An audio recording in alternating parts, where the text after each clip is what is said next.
Jean-Louis Laville, Université de Paris. En fait, l'économie solidaire est une résurgence plus qu'une émergence parce qu'en fait, elle est née dès le 19e siècle, quand il y a eu un mouvement d'auto-organisation ouvriers et paysans pour essayer de traduire les principes d'égalité obtenus au niveau politique dans le domaine économique et social. Ensuite, cet mouvement d'auto-organisation s'est traduit dans des statuts juridiques qui sont ceux de l'économie sociale, associations, coopératives, mutuelles, mais la force politique du mouvement initial a été un peu perdue.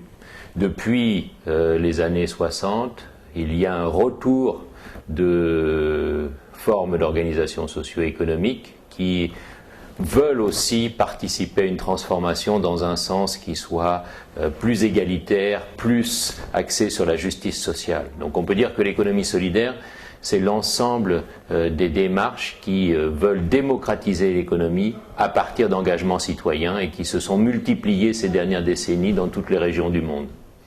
L'innovation sociale est difficile à situer parce que c'est très polysémique. Il y a en fait deux grandes littératures sur l'innovation sociale.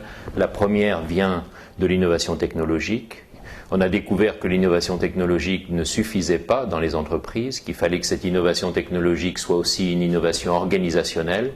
Et ensuite, on a découvert qu'il fallait aussi que ce soit une innovation beaucoup plus large que l'on a appelée innovation sociale.